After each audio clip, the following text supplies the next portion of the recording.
हर जलसे में ये बोल रहे हैं, हर मीटिंग में ये बोल रहे हैं कि आप लोगों ने 19 में जज्बात में आकर फैसला किया, जज्बात में ना आए, ऐसा बोल रहे हैं। तो क्या हमारी शरीयत में मुदाखलत होगी, हमारे दीन पर मुदाखलत होगी, हमारे इस्लाम पर मुदाखलत होगी, तो क्या हमारे जज्बात नहीं भड़केंगे?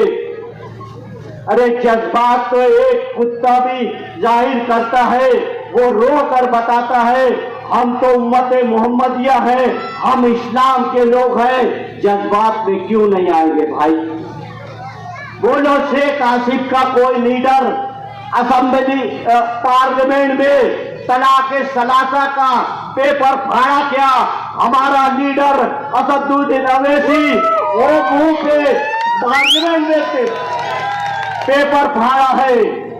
आपका कोई लीडर मुसलमान का मुंह बोला है क्या? बहराइच में मुसलमानों को घरों को जला दिया गया, लूट लिया गया, आपका कोई लीडर वहां बोला क्या? बताओ। आपका अजीत दादा पवार, ये नीतीश राणे, गिरीश राज जो बोलते हैं वो अल्लाह के रसूल की शान में गुस्ताखी करते हैं, वो बोला क्या भाई? आप लोगों को ये बोल रहे हैं जज्बात में ना आए। वो ऐसी पार्टी का नाम रख लिया जो हम जज्बात में ना आए। अरे भैया, इस्लाम वो है, अल्लाह ताला एक बंदा अगर ईमान पे रहेगा तो जब तक कयामत नहीं आएगी भाई। ये बात याद रखो। आपके मजहब को अपने मुफाद के लिए वो टारगेट कर रहा है। जब वो अपने मजहब को टारगेट करते हुए बीजेपी आरएसएस के सपोर्ट से हमारे साथ गद्दारी कर रहा है, तो उसको आप लोग सबक सिखाओगे कि नहीं भाई? बोलो, सबक सिखाओगे कि नहीं? हमारा मकसद सिर्फ ये है कि हम हमारी कौम की माल और इज्जत और रोटी रोजी को बचा सके। हमारे पास बहराइच की मिसाल है। देखो, हमारे मुसलमान के घर का हरा झंडा तोड़कर भगवा झंडा लगाया गया। उसके बाद हमारे मुनज़्ज़म तरीके से मुसलमानों की इमलाक लूटी गई, हमारी बहन बेटियों की इज्जत लूटी गई। हमारा शहर अल्हम्दुलिल्लाह एक मजलूम मुसलमानों की पनाहगाह है। हमारे पास मुफ्ती मोहम्मद इस्माइल कासमी जैसा लीडर है। हमारे पास मालिक मेयर जैसा बहादुर सदर एमआईएम का जो हर तरीके से मुकाबला करेगा भाई। इसके जैसा नहीं कि गोली मरवा दिया और जाके अजीत दादा पवार की गोद में बैठा, फडणवीस से फोन करके अपने आप को जेल में बचाने के लिए हर शर्त उनकी मांगा है। हर चीज कौम को बेचने के लिए, वो हमारी कौम को बेचने के लिए सिर्फ वो जेल में ना जाए, मालिक मेयर पे हमला करने के बाद ये किया है। तो हम क्या खामोश बैठेंगे भाई? हमारी सियासत रोजी रोटी नहीं है। अल्हम्दुलिल्लाह अल्लाह ताला ने हमें हलाल रोजी दी है। बुनकरों के जरिए से हम सब्सिडी लाए, हम आज मंदी में हैं।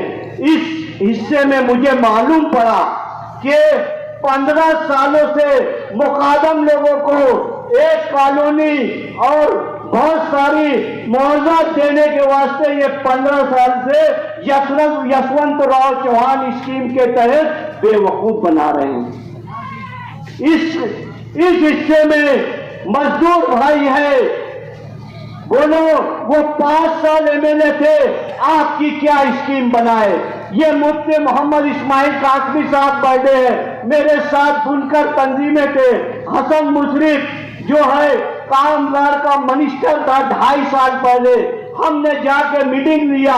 उन्होंने कहा कि मजदूरों के लिए कुछ करना चाहिए। तो हम लोग ने हाँ ठीक है साहब, आप जैसा बोलो, मजदूर हमारे भाई है, हम मजदूर वो रहते तो हमारा कारोबार चलता है। तो बोले उनके लिए कॉलोनी बनाना है। हम बोले ठीक है साहब। उनके बच्चों के लिए स्कूल बनवाना है। हम बोले ठीक है साहब। बोले ये पैसा कहाँ से आएगा? हम बोले सरकार देगी। सरकार के पास पैसा नहीं है तो हम बोले हमसे क्या चाहते हो? हम ये चाहते हैं कि आपके ऊपर एक टैक्स लगा दिया जाए बुनकरों पे और वही पैसा हम मजदूरों को देंगे।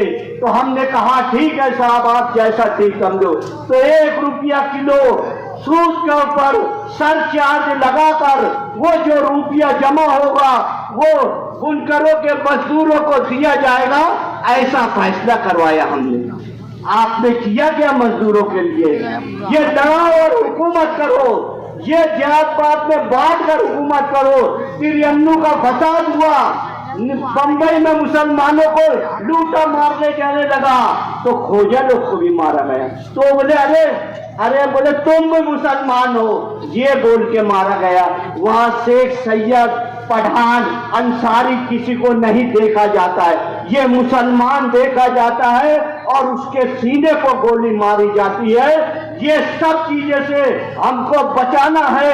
हम ऐसे गद्दारों को जो आरएसएस और बीजेपी की पुष्कना पढ़ाई करते हुए हमारी कौम को बेच रहे हैं, उनको 20 नवंबर को इतनी ज्यादा वोटों से हराना है कि वो याद रखे कि जो अगर गद्दारी करता है।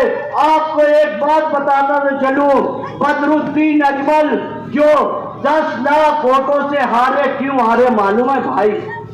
वो सिर्फ पार्लियामेंट हाउस में तलाक सलासा के बिल पर हाजिर नहीं हुए तो वहां के मुसलमानों ने उनको 10 लाख वोटों से हराया है। अब आपका फर्ज बनता है कि आपको कौम के बेचने वालों के लिए क्या करना चाहिए। वो आखिर दावा